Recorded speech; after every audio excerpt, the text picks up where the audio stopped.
Basudevpur block ଅନ୍ତର୍ଗତ ବ୍ରାହ୍ମଣ ଗାଁରେ ଥିବା ବୁଢ଼ା ମହାଦେବ ମନ୍ଦିର 1000 ବର୍ଷ ତଳର ମନ୍ଦିର। ଏହାର ମହିମା ଅବର୍ଣ୍ଣନୀୟ। ନ୍ୟୁଜ୍ ଓଡ଼ିଆର ପ୍ରୟାସ ପୁରାତନ ମନ୍ଦିରକୁ ଆବିଷ୍କାର କରିବା ସହ ଲୋକାଲୋଚନକୁ ଆଣିବା।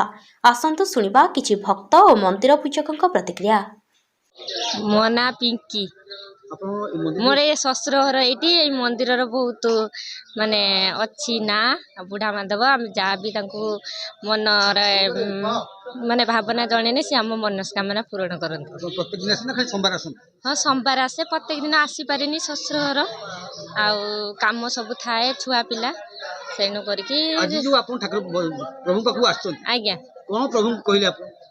ମୁଁ ମୋ ପୁତୁରାର ଆଜି ରୁଦ୍ରାକ୍ଷ ପାଇଁ ପୂଜା ହେଉଛି, ସେଥିପାଇଁ ମୁଁ ଆସିଛି। ଆଉ ମନସ୍କାମନା ତ ମନ ଭିତରେ ଯାହା ଅଛି ଆଉ ତା ଆମେ ଜଣାଉଛୁ, ଆମକୁ ବି ପୂରଣ କରୁଛନ୍ତି। ମୋ ନାଁ ସାବିତ୍ରୀ ଖଣ୍ଡୁଆ। ପ୍ରଭୁ ପାଖକୁ ଆପଣ ସବୁଦିନ ଆସନ୍ତୁ ତ? ସବୁବେଳେ ଆଉଛି। ମା, ଆପଣ ମତେ କୁହନ୍ତୁ ଯେ ଆପଣ ଏଇ ମନ୍ଦିର ଆସିବା ଦ୍ୱାରା ଆପଣଙ୍କର ଉପକାର କ'ଣ ପାଇଛନ୍ତି? ଯାହା ଡାକିଲେ କାର୍ଯ୍ୟ ସଫଳ ହେଲା। କେତେବେଳେ ସବୁଟା ଆଉ କ'ଣ ଇଏ ହେଇପାରିବ? ଯୋଉ ମନସ୍କ କରିକି ତମେ ଗୋଟେ ଚାଲିଥିବ, ଆମର ମନସ୍କାମନା ପୂର୍ଣ୍ଣ ହଉଛି। ପ୍ରଭୁଙ୍କ ପ୍ରତି ଆପଣଙ୍କ ଯଥେଷ୍ଟ ଭରସା ଅଛି। ପ୍ରଭୁ ଆପଣଙ୍କୁ ନିଶ୍ଚିତ ଶାନ୍ତିରେ ରଖିଛନ୍ତି ନା? ନ ଅଛି ନା, ଚାଲିକି ଏତେ ବାଟ ଆସନ୍ତୁ ନା, ଏ ଛୋଟା ଗୁଡର। ବହୁତ ବହୁତ ଧନ୍ୟବାଦ ଆପଣଙ୍କୁ। ବହୁତ ବହୁତ ଧନ୍ୟବାଦ। ଆଜ୍ଞା, ଆପଣଙ୍କ ନାଁଟା କ'ଣ? ବୀରେନ୍ଦ୍ର ଖଣ୍ଡୁଆ। ଘର ଏଇଠି ପାଖ ଗାଁ। ଭକ୍ତ। ହଁ, ମହାଦେବଙ୍କ ବାବଦରେ ମହାଦେବଙ୍କୁ ମୁଁ ଗୋଟେ ପୂର୍ବ କଥା କହୁଛି। ମହାଦେବଙ୍କର ଏତେ ମହିମା ଯେ ମୁଁ ଜେଲରେ ପଶି ଯାଇଥିଲି, ମୋତେ ଟିକେ ବନ୍ଦୀ କରି ରଖିଦେଲେ।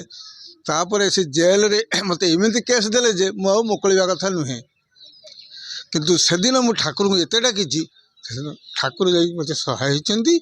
ମୋର ସବୁ କାଗଜପତ୍ର କୁଆଡ଼େ ଉଡ଼ିଗଲା, ସବୁ ଯେତେ କେସ୍ ଦେଇଥିଲେ, ମୁଁ ଆନନ୍ଦରେ ବାହାରିକି ଆସିଲି। ଯୋଉ ମହାଦେବ ଏଠି ଅଛନ୍ତି, ସେ ମହାଦେବଙ୍କ ନାଁ କ'ଣ? ପ୍ରସନ୍ନ କ୍ଷେମେଶ୍ୱର ମହାଦେବ। ଏଇ ମହାଦେବ କେତେ ବର୍ଷ? ସେଟା କେହି କହିପାରିବନି, କାରଣ ଆମର ବର୍ତ୍ତମାନ ସୁଦ୍ଧା ଗୋଟେ କେସ୍ ଚାଲିଛି ଟ୍ରଷ୍ଟ ବୋର୍ଡ, ତାର ଆସିଛି 500 ବର୍ଷର ଉର୍ଦ୍ଧ୍ୱ। ତାର ଆଗରୁ ଆହୁରି ସିଏ ଅଛନ୍ତି, ଉର୍ଦ୍ଧ୍ୱ ମାନେ ଆହୁରି ଆଗରୁ। ସେଟା କେହି କହିପାରିବନି। ୟାର ହଜାର ହଜାର ବର୍ଷ ପୂର୍ବ, 1000 ବର୍ଷ ହେଇପାରେ, 1000 ବର୍ଷ ପୂର୍ବରୁ ହେଇପାରେ, ଏପଟେ ହେଇପାରେ, ଆମେ କହିପାରିବୁ। ଏଇ ମହାଦେବଙ୍କର କିଛି ମହିମା ଅଛି। ଏଠି ଯେଉଁମାନେ ଭକ୍ତ ସେମାନେ ହିଁ କହିପାରିବେ, କାରଣ ମୁଁ ଜଣେ ପୂଜକ ହେଇକି ମୁଁ କହିବି ଯେ ବଡ଼ ବଡ଼ କଥା କହିବି, ଇଏ ଏମିତି ସେମିତି। ଯେଉଁମାନେ ଭକ୍ତ ସେମାନେ ହିଁ କହିପାରିବେ, କାରଣ ମହାଦେବର କ'ଣ ମହିମା କ'ଣ ସିଏ ଜାଣିଛନ୍ତି, ସେମାନେ ନିଶ୍ଚିତ।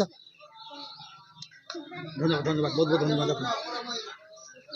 ମୋତେ ସାର୍ କୁହନ୍ତୁ, ମୁଁ କହିବି।